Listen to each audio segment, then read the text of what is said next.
I was in the cell phone industry for about 3 years, from 1998 to 2001. I know, sounds like a long time ago, but it feels like yesterday to me. So I was running this store, but no one actually taught me how to run a business.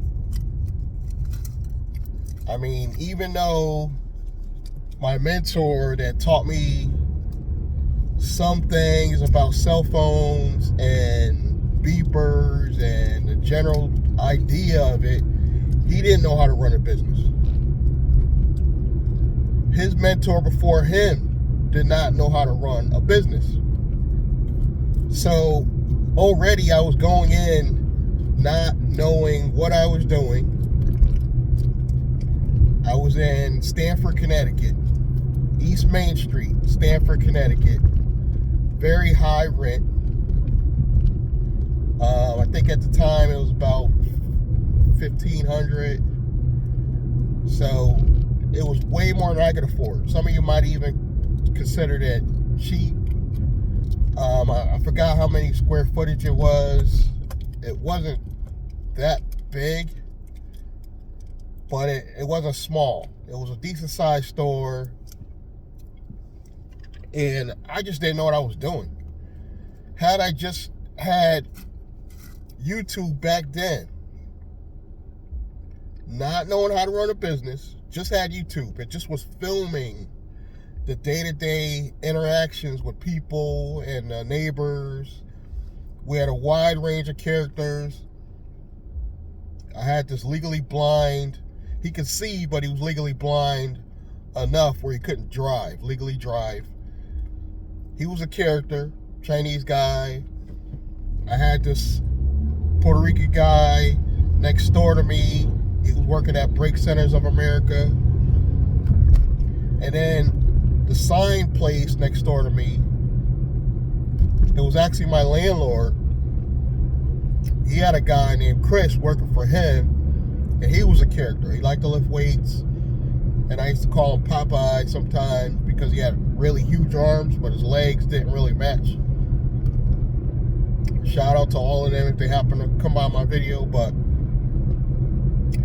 the characters we had in the store was so entertaining. And then I had a lot of girls in and out. You know, I dated a lot of girls that brought them to the store. If I literally just had YouTube and film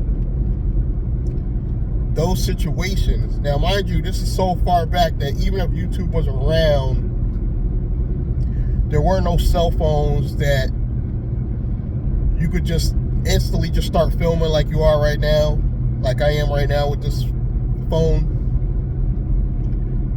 The phones weren't that advanced yet. Remember, we're back in 98.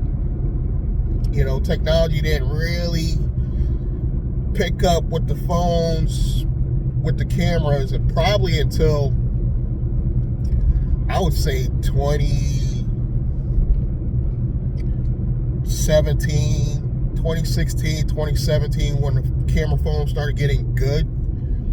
So even if YouTube was around, I would have had to be very creative.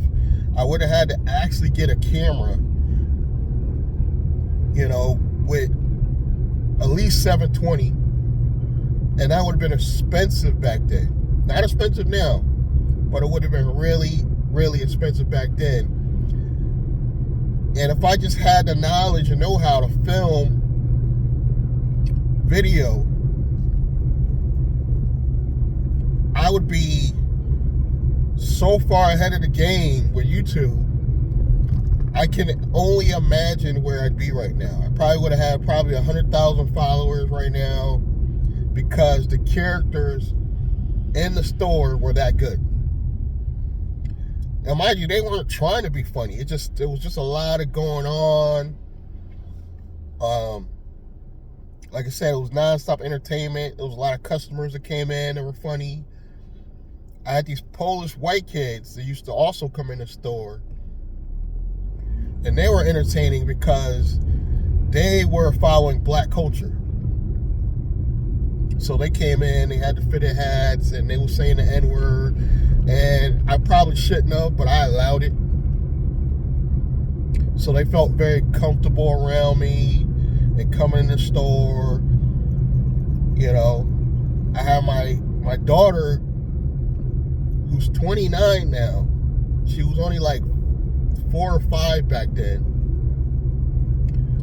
So she used to come, to bring her to the store, and she had this infatuation with churches and going to school. And we had this Haitian church upstairs from my cell phone store, and even though she didn't understand the language, she wanted to go to the church. She almost begged me to go to the church. And they were fine with it. They were like, yeah, it's fine, you can bring her up, you know, but I didn't understand the language. But my daughter wanted to do it. I ain't gonna lie, there was a lot of marijuana smoking back then, like right in the store. We really just did not care. Probably one of the reasons why I wasn't successful at the cell phone industry. And even though the business was a failure, we were there good solid. I don't know how I managed it. You know, I do know how I managed it. Stuff I can't even say on record. You know, it was in a gray area. But I managed to stay afloat for 3 solid years. That would have been 3 solid years of video content with many entertaining characters other than myself. Would have made for a lot of good YouTube videos. And I really think I would have got a lot of subscribers. Because back then, let's just go back to when YouTube finally made it out. I want to say, what, 2009, 2010. Even back then, if you jumped on YouTube, from what I'm hearing, and you just put out content constantly, you would have got traction a lot faster than you would now. So I really feel like I'd have been so far along the game, guys. This is why I know that my new business model, where I use video content to help small business owners, I really believe this idea is going to work. And it's just part of my overall plan with my media company. I was going to offer some free advertising for small business owners. And reason why I'm able to do that, it's so easy now. It's simple as just picking up a phone, shooting video, and posting that content on my channel as well as my future streaming platform. And here's the catch. The business owners, I'm not going to tell them I'm even what YouTube channel I'm putting it on. I'm just going to tell them it's on the streaming platform. For them to see the content and share the content with other people, they have to subscribe to the platform. Just like you would Netflix or any other streaming platform. You know, I'm definitely going to make it less than Netflix. But that's the catch. You offer them the free advertising. If they want to see it and if they want to share it with their friends and family, they got to subscribe. You know, and that's where I actually, my customers as well as my real subscribers, you know, I'll build out a following that's actually paying me a subscription. And that's a form of monetization. People don't understand that. That is a form of monetizing your videos and your content off the YouTube platform. And the reason why you want to do that is, number one, you want to own your own content. God forbid something goes wrong with YouTube. I remember, I want to say it was last year or the year before that, you guys remind me, YouTube literally went down for a day. It didn't go completely down, but it was really spotty, and it wasn't working properly, and it was freezing up. And people lost their mind because they don't ever remember that happening at all to YouTube. Ever. So everybody was freaking out, panicking. You know, I didn't even know it was down until I I forgot how I found out it was a problem. I think I went on the internet. I couldn't get on YouTube to find out. So I think I went on the regular internet, believe it or not, and people were complaining about it. And that's how I found out that YouTube actually had issues for a day. Now, that's not the worst of it. What if YouTube just decides to just kick me off the platform altogether? You have to find a way to monetize your video content. Some of you still aren't even doing video content, which is mind-boggling to me, because now you got ChatGPT that can help you write scripts. You got Pictory that can help you create videos. There's a lot of companies out there other than Pictory. Even Canva is getting in the game. Even Canva. You could do free, I believe Canva have it now where you could do free shorts. I haven't tried it yet, I'll be honest with you. I'm probably going to try it tonight. But in Canva now, on the free subscription, you could still create some shorts.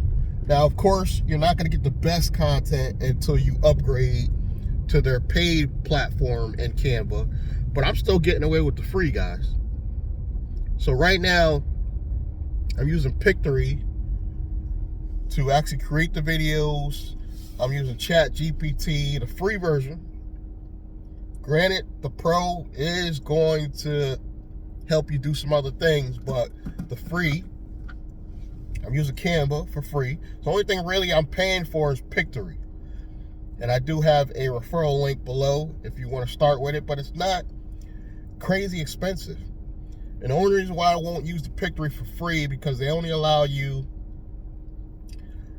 a lot less, you know, as far as the time you can make the videos, and they have the watermark. So in order to get the watermark off, you have to pay, and it's not expensive, guy. I want to say it's like 20 bucks a month.